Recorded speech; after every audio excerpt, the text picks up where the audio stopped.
न तलवार की धार से न गोलियों की बौछार से बंदा डरता है तो सिर्फ परवरदिगार से। और जानी, हम तुम्हें मारेंगे, जरूर मारेंगे, लेकिन वो बंदूक भी हमारी होगी, गोली भी हमारी होगी और वक्त भी हमारा होगा। हेलो दोस्तों, इन डायलॉग्स को सुनने के बाद हमारे दिमाग में बस एक ही चेहरा बनता है। जी हाँ, आपने सही समझा। हम बात कर रहे हैं बॉलीवुड के सुपरस्टार जानी के नाम से मशहूर अभिनेता राजकुमार के बारे में। तो चलिए जानते हैं राजकुमार के जीवन के बारे में विस्तार से। राजकुमार का असली नाम कुलभूषण पंडित था और उनका जन्म 8 अक्टूबर 1926 को ब्रिटिश भारत के बलूचिस्तान प्रांत पाकिस्तान के एक कश्मीरी पंडित परिवार में हुआ था। 1940 के दशक के अंत में वह मुंबई चले गए। फिल्मों में काम करने से पहले वह सब इंस्पेक्टर थे। उनके थाने में अक्सर फिल्मों से जुड़े लोगों का आना जाना लगा रहता था। इसी क्रम में एक बार डायरेक्टर बलदेव दुबे किसी काम के सिलसिले में उनके थाने आए थे। वह राजकुमार के बात करने के अंदाज से इतने प्रभावित हुए कि उन्होंने उन्हें अपनी फिल्म शाही बाजार में बतौर एक्टर काम करने का ऑफर दे दिया। 1960 के दशक में उन्होंने एक एंग्लो इंडियन जेनिफर पंडित से शादी की, जिनसे उनकी मुलाकात एक फ्लाइट में हुई थी जहां वे एयर होस्टेस थीं। बाद में उन्होंने हिंदू रीति रिवाजों के अनुसार अपना नाम बदलकर गायत्री कुमार रख लिया। उनके 3 बच्चे थे, 2 बेटे पुरु राजकुमार जो एक अभिनेता हैं और परिणी राजकुमार, और बेटी वास्तविकता पंडित जिन्होंने 2006 की film art the power of Shani से स्क्रीन पर अपनी शुरुआत की। राजकुमार पहले से ही अभिनेता बनने का मन बना चुके थे, इसलिए जब उन्हें फिल्मों में काम करने का ऑफर मिला तो उन्होंने तुरंत फिल्म का ऑफर स्वीकार कर लिया और अपनी सब इंस्पेक्टर की नौकरी से इस्तीफा दे दिया। फिल्मों में आने के बाद उन्होंने अपना नाम बदलकर राजकुमार रख लिया। राजकुमार और गोविंदा ने फिल्म जंगबाज में एक साथ काम किया था।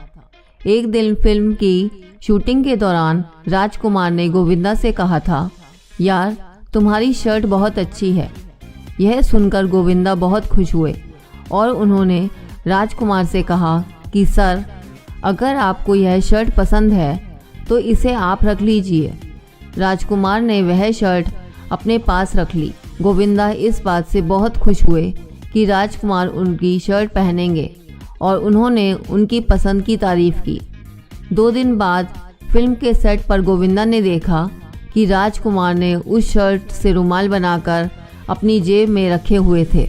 बॉलीवुड की सुपरहिट फिल्म तिरंगा में राजकुमार और नाना पाटेकर की जोड़ी बहुत शानदार रही थी, लेकिन क्या आप जानते हैं कि फिल्म में नाना पाटेकर के किरदार के लिए पहले रजनीकांत फिर नसरुद्दीन शाह को अप्रोच किया गया था।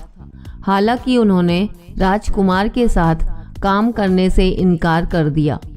फिल्म के निर्देशक मेहुल कुमार सबसे पहले रजनीकांत के पास गए, लेकिन वह यह कहते हुए फिल्म में काम करने से इनकार कर दिया कि मैं राज साहब के साथ काम नहीं कर सकता। सेट पर कुछ टेंशन हो गई तो मैं क्या करूँगा। उसके बाद वह नसीरुद्दीन शाह के पास गए। उन्होंने कहा कि मुझे आपके साथ काम करने में कोई प्रॉब्लम नहीं है, लेकिन मैं राज साहब के साथ काम नहीं कर सकता। उसके बाद मेहुल कुमार ने किसी तरह नाना पाटेकर को फिल्म में काम करने के लिए राजी किया, लेकिन नाना पाटेकर ने फिल्म में काम करने से पहले यह शर्त रखी थी कि राज साहब फिल्म के सेट पर कुछ भी इंटरफेयर करेंगे तो मैं फिल्म में काम नहीं करूँगा। राजकुमार अपने नाम की स्पेलिंग में AA लिखते थे। एक बार उनकी एक फिल्म रिलीज़ होने वाली थी, लेकिन फिल्म के बैनर में उनके नाम में AA लगाना भूल गए थे। उन्होंने फिल्म का बैनर देखने के साथ ही प्रोड्यूसर को फ़ोन लगाया और अपने रोबीले अंदाज में कहा, जानी तुमको मालूम नहीं कि हमारे नाम के स्पेलिंग में डबल ए लिखा जाता है? राजकुमार के जीवन से जुड़े कई ऐसे अजीबोगरीब किस्से हैं जिन्हें जानकर लोग हैरान रह जाते हैं। उनकी अजीब आदतों की वजह से इंडस्ट्री में कई लोग उन्हें सनकी भी बुलाते थे। एक बार राजकुमार ने तो हद ही कर दी थी। एक बार रामानंद सागर अपनी फिल्म आंखें की कहानी लेकर राजकुमार के पास गए। उन्होंने राजकुमार को कहानी सुनाई, लेकिन शायद राजकुमार को फिल्म की कहानी पसंद नहीं आई। उन्होंने अपने पालतू कुत्ते को बुलाया और पूछा, क्या तुम यह फिल्म करना चाहते हो? कुत्ते ने उनकी ओर देखा और अपनी गर्दन ना में हिलाई। इसके बाद राजकुमार ने कहा कि देखो, यह फिल्म तो मेरा कुत्ता भी नहीं करना चाहेगा। रामानंद सागर वहाँ से चुपचाप चले गए, लेकिन इसके बाद उन्होंने राजकुमार के साथ किसी भी फिल्म में काम नहीं किया। बाद में यह फिल्म धर्मेंद्र को ऑफर की गई और यह फिल्म सुपरहिट रही थी। एक पार्टी में अमिताभ बच्चन और राजकुमार की मुलाकात होती है। राजकुमार उनके सूट की तारीफ करते हैं। इससे पहले कि अमिताभ बच्चन कुछ बोल पाते, उससे पहले राजकुमार मजाकिया अंदाज में कहते हैं कि दरअसल मुझे अपने घर के लिए कुछ पर्दे सिलवाने हैं। यह बात सुनकर अमिताभ बच्चन भी मुस्कुराने लगे। राजकुमार का अंदाज ऐसा था कि अच्छे उनसे प्रभावित हो जाते थे। उनके लाखों फैंस राजकुमार की एक्टिंग से ज़्यादा उनके अंदाज के कायल थे। हालांकि राजकुमार काफ़ी मुंह फट किस्म के इंसान थे। उन्हें जो भी बोलना होता था वह बिना किसी डर के उसके मुंह पर ही कुछ भी बोल दिया करते थे। इसके बावजूद उनके पास डायरेक्टर्स और प्रोड्यूसर्स की लाइन लगी रहती थी।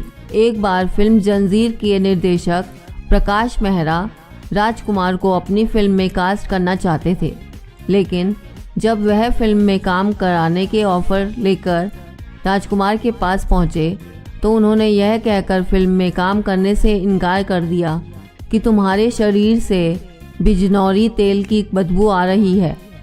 तुम्हारे साथ फिल्म में काम करना तो दूर की बात है, तुम्हारे साथ मैं एक पल भी खड़ा नहीं रह सकता। बाद में यही फिल्म अमिताभ बच्चन को ऑफर हुई और फिल्म की सफलता के साथ ही अमिताभ बच्चन रातों रात स्टार बन गए। यह किस्सा उस समय का है जब जानी मानी फिल्म अभिनेत्री जीनत अमान दम मारो दम जैसी गानों की वजह से सुर्खियों में थी। एक पार्टी में राजकुमार को देखते ही जीनत अमान यह सोचकर उनसे मिलने चली गई कि राजकुमार उनकी तारीफ करेंगे, क्योंकि हाल के दिनों में जीनत अमान ने खूब सुर्खियां बटोरी थीं। लेकिन राजकुमार ने जीनत अमान से मिलने के बाद कहा कि तुम बहुत खूबसूरत हो, तुम फिल्मों में क्यों नहीं ट्राई करती हो? यह सुनकर जीनत अमान दंग रह गई थीं, यानी राजकुमार ने उन्हें एक तरह से इग्नोर कर दिया। एक पार्टी में बप्पी दा राजकुमार से मिले।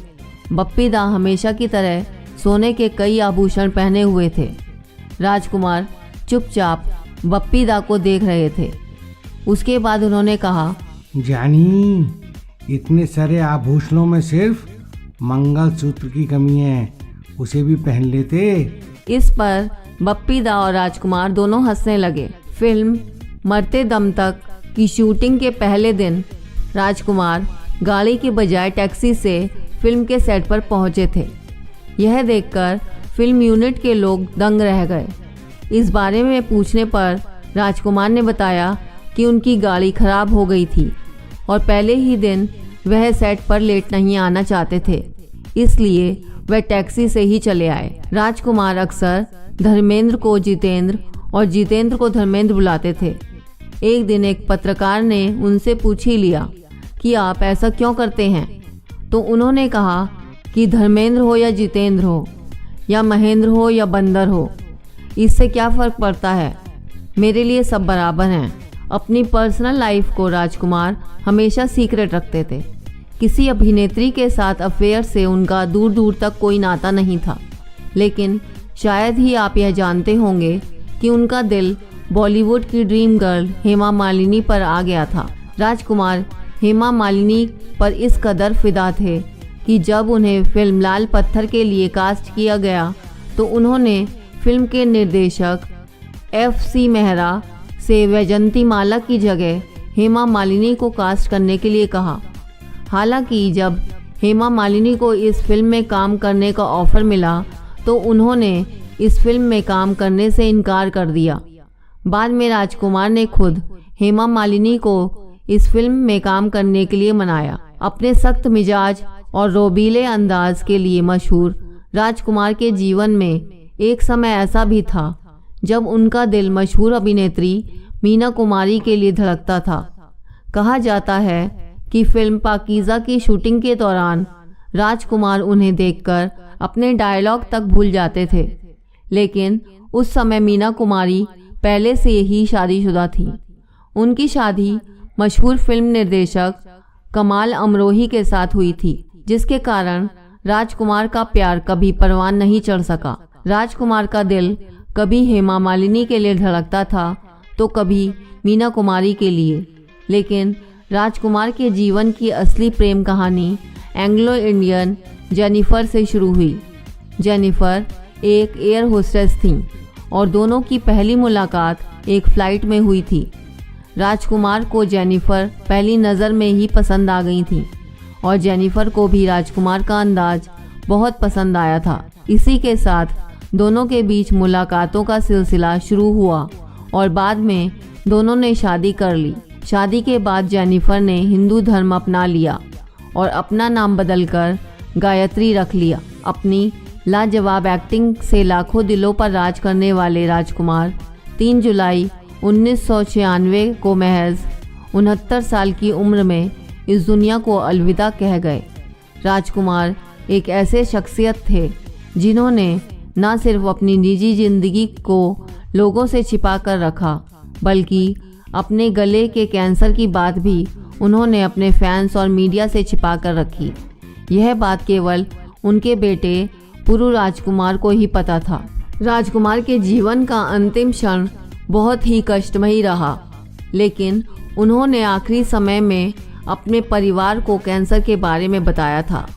इसके अलावा उन्होंने अपने परिवार से वादा लिया कि उनकी मौत की खबर उनका अंतिम संस्कार होने के बाद ही सामने आए, क्योंकि वह किसी भी तरह का ड्रामा नहीं चाहते थे, और वैसा ही हुआ।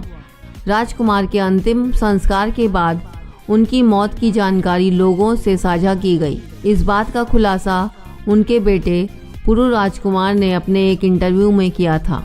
उनके द्वारा की गई कुछ फेमस फिल्मों के नाम इस प्रकार हैं: मदर इंडिया, पैगाम, दिल अपना और प्रीत पराई, घराना, दिल एक मंदिर, वक्त, नीलकमल, हीर रांझा, ताजमहल, हिंदुस्तान की कसम, पाकीजा, चंदा और बिजली, मर्यादा, बेटी बेटे, काजल, आदमी, नानक दुखिया सब संसार, बुलंदी, ठाकुर जरनैल सिंह, धर्मा आदि। उनको मिले अवार्ड्स की बात करें तो सन 1964 में फिल्म दिल एक मंदिर के लिए उन्हें बेस्ट सपोर्टिंग एक्टर का अवार्ड मिला और सन 1966 में फिल्म वक्त के लिए उन्हें बेस्ट सपोर्टिंग एक्टर का अवार्ड मिला। उम्मीद करते हैं कि राजकुमार के जीवन के बारे में यह जानकारी आपको पसंद आई होगी। उनके बारे में आपका क्या विचार है, कमेंट करके ज़रूर बताएं। इसी तरह अपने पसंदीदा अभिनेता के बारे में जानने के लिए हमारे चैनल को सब्सक्राइब करके बेल आइकॉन दबा लें ताकि पहली वीडियो आपको मिले। और भैया जल्दी से फ्री का एक काम कर लो, वही लाइक, शेयर और सब्सक्राइब। Okay, thank you.